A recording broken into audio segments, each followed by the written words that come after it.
Welcome everybody back to Carside Chat. We're going to be talking about all the cool supercar news right now, and we have a lot to catch up, so let's get started right now.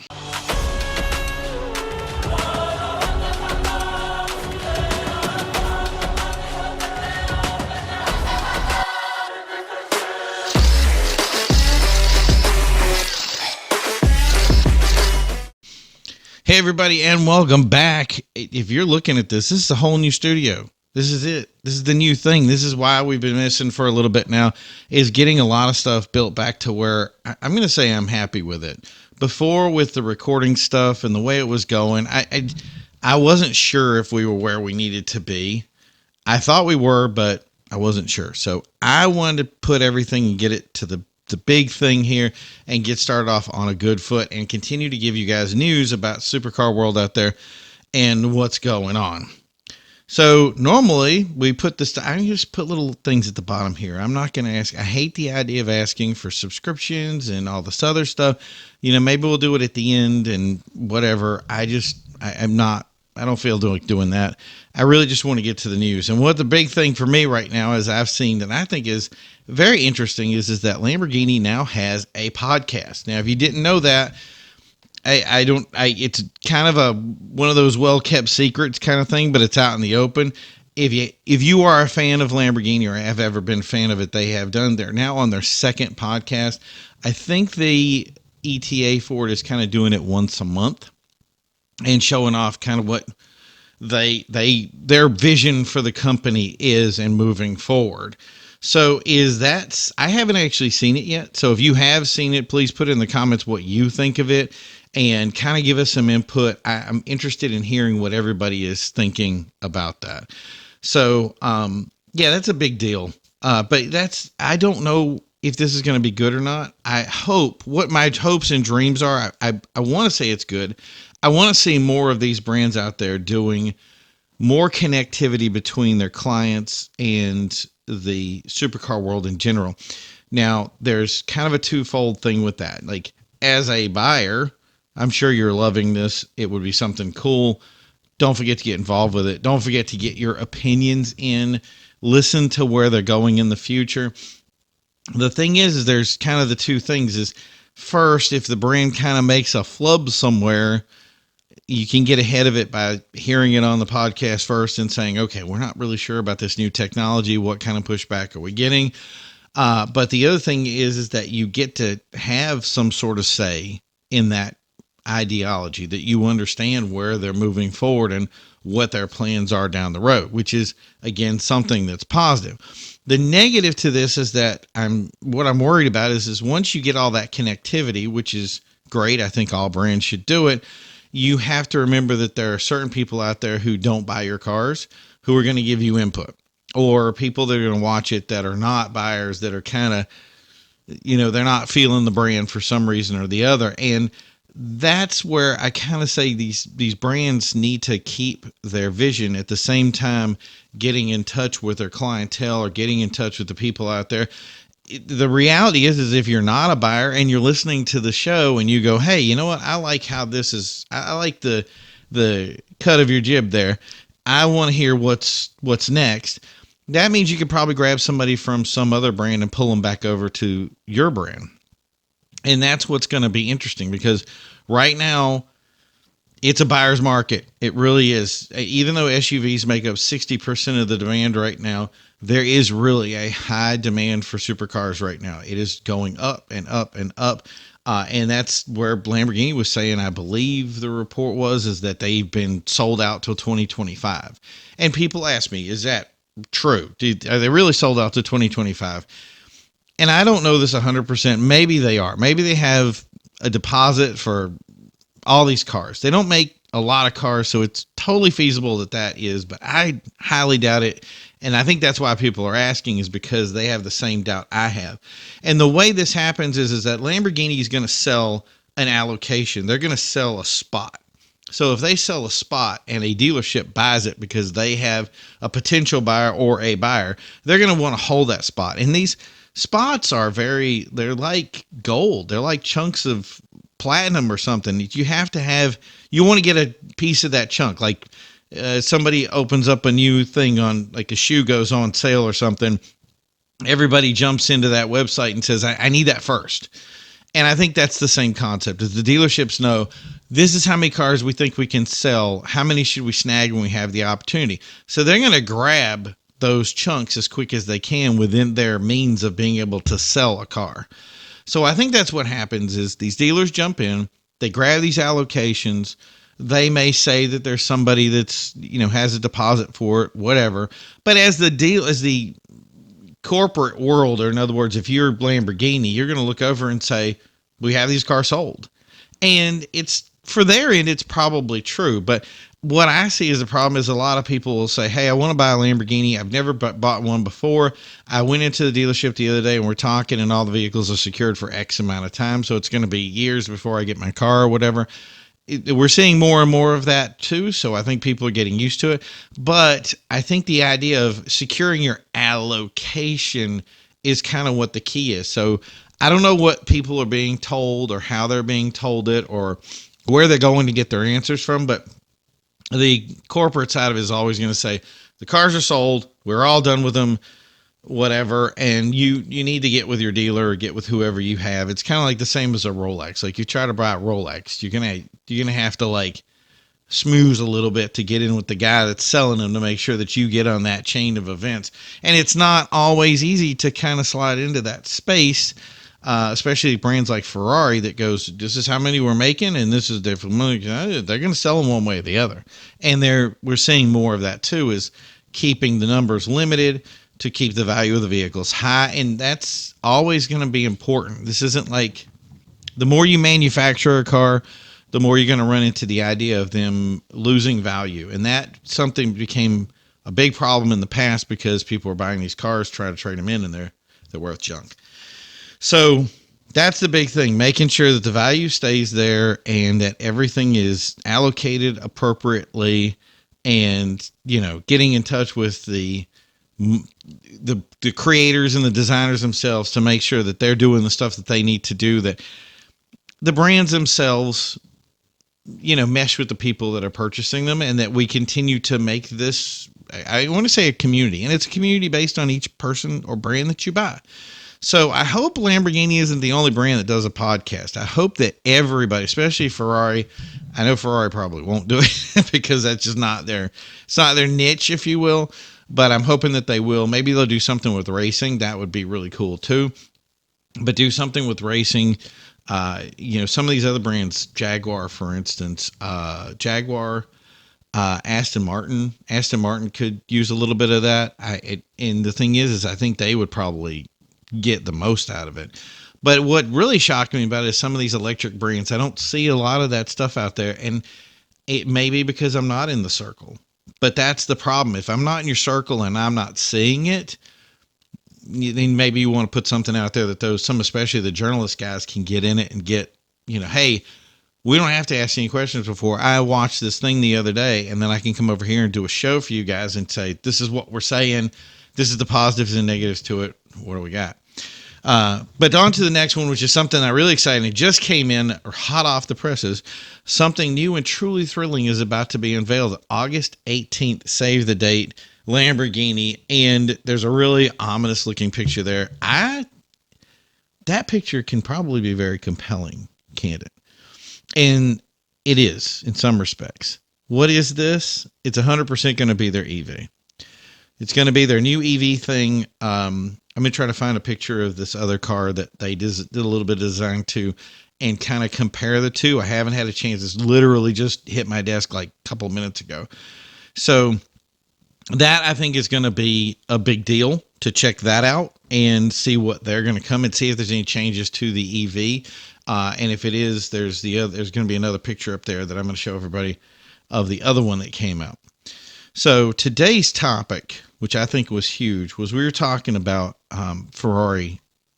Basically, one of the biggest things we have with SUVs, and again, that's 60+% of the market on, I think, pretty much any brand out there. So if you offered an SUV now, it is now prevalently something in the brand, and it was made to do that, to be that way. But I want to talk mostly about the SUV market itself, where we came to be with that, and also where that's kind of headed, if you will.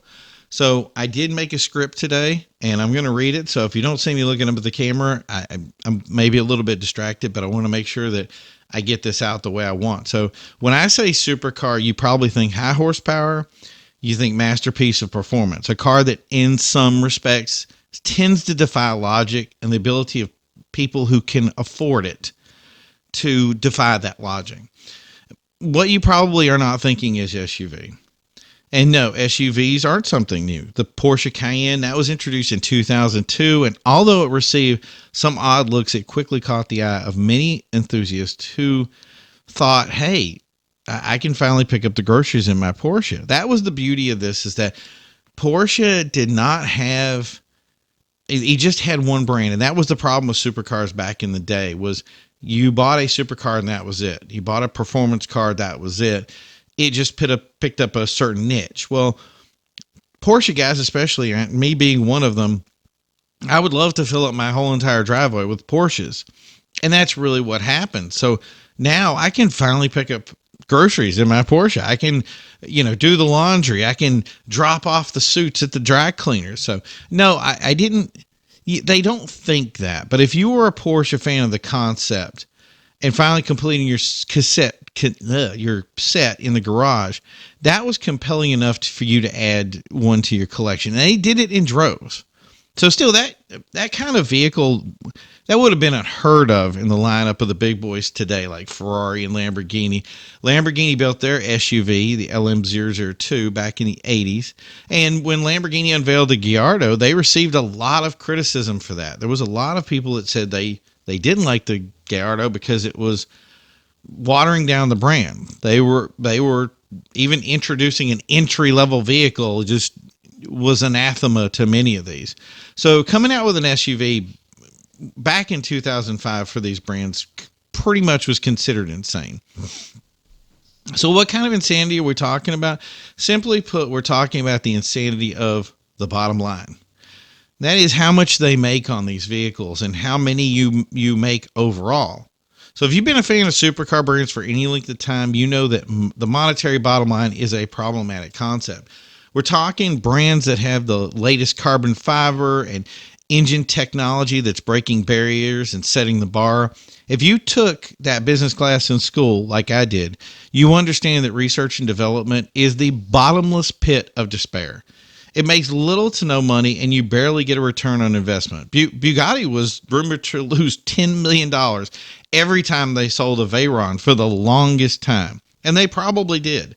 We're talking vehicles that sell in a lifetime what a company like Ford makes in a single day with a single model line. Companies like Lamborghini, Ferrari, McLaren, they constantly teeter on this brink of financial collapse. And throughout the 80s and 90s, the most beloved brand of Lamborghini flipped more owners than Taylor Swift has boyfriends. Every band was just a dud product or a gas crisis away from closing up shop for good. So should it come as no shock that finding a financially stable product, even being profitable at all, that required a little R&D for them that wouldn't just be appealing, it would be a downright oasis in the Sahara. It would be the greatest idea ever to spend a little bit and get a lot. The first trick is to use the technology, obviously, that already exists. It comes as no shock that brands like Lamborghini, Bentley, and Rolls-Royce share a great deal with their parent companies. And sure, that can take some of the weight off, say designing a radio in a typical supercar, but it's not going to get you all the way there. Now, if you say we're to take an already existing platform, or something like an Audi Q7 that you know can be mass produced, it has a winning formula, and it's successful. Voila. Little risk, a big potential on return, ergo profits.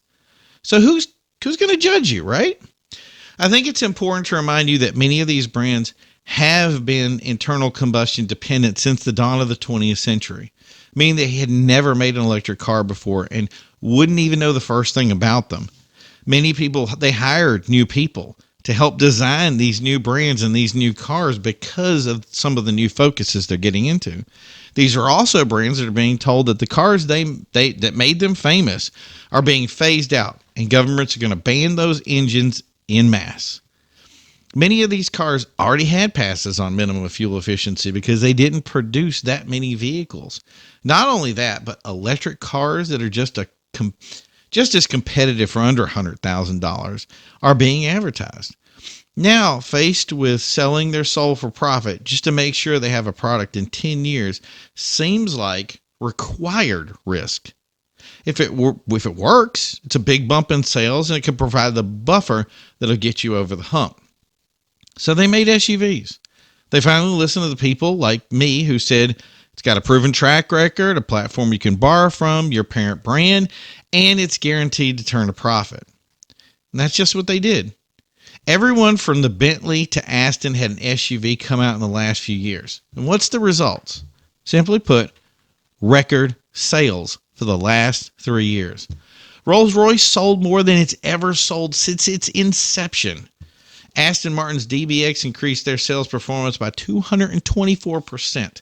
The Urus was a veritable godsend, accounting for more than half of Lamborghini sales for 2022.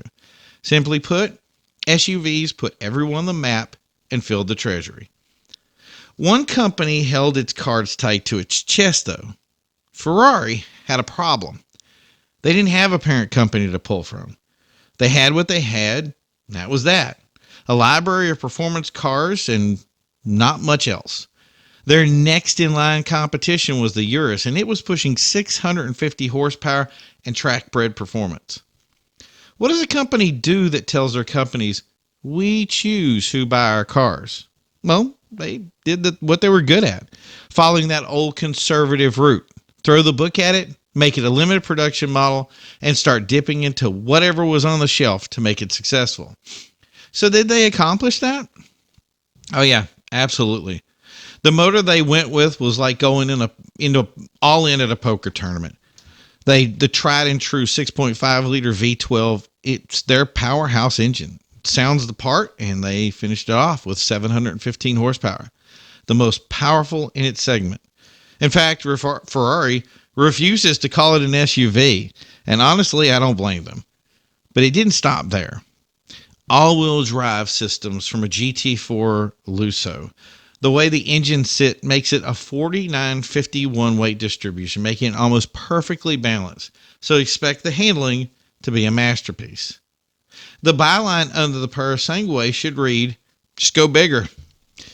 Be honest. Cars aren't judged by numbers. They're judged by the experience they provide, and it doesn't fail in that arena. It has a coach-style door assembly. The front doors swing normally while the back doors swing towards the rear. This makes entrance and exit easy and breathtaking as any luxury vehicle should be. Sitting in the cabin felt smooth and was astonishingly roomy. Unlike many vehicles like these, it didn't feel cramped or stuffy. It felt right, regardless of where you sat. So yeah, when I was introduced to the Parasangue, I got the jokes of how it looked like a Mazda.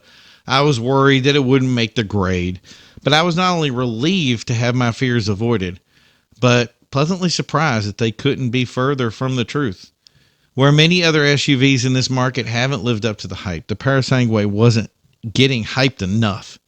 It's definitely bigger than you think. Even standing next to it, the sizing of it tricks you, which is why I know it'll perform the part. It'll be interesting to see out in the wild. So I hate to break it to everyone, but the supercar SUV is here, and it is here to stay. Why? Because it makes money, and a great deal of money, and it provides a buffer to continue to make sure that the supercars we love and cherish will be here in another 10 years. And frankly, they sell.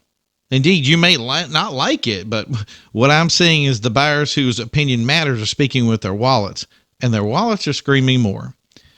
That more will fuel the next mega car. It'll be the money that pays for the design of the next level of carbon fiber, the technology that'll make cars go faster, become more resilient, and maybe one day it'll even make them, dare I say, affordable. It may have been a natural step, but I applaud Ferrari for staying true to form. It's not selling out when you listen to your customers and not only give them what they want, but make them regret not wanting it in the first place. And if that isn't a supercar, I don't know what is. Will the Parasangway make it to the posters on walls? Who knows? There is a possibility. The future is fickle, but the customer is always right. So I want to thank you guys for tuning in today. That was my spin on both the Parasangway and the SUV evolution that we've come to know and love. I hope you like what we have here. Coming soon, I'm going to have some more content. If you liked what you saw, obviously hit that like button. I hate asking for this stuff, but you know what? There's a little thing there. It says subscribe. Go for it. We want to see more of this content coming out, and I'm going to put a little bit more work in for you guys. So thank you for tuning in, and thank you. I can't wait to give you some more. So as always, we'll see you soon, and keep on rolling.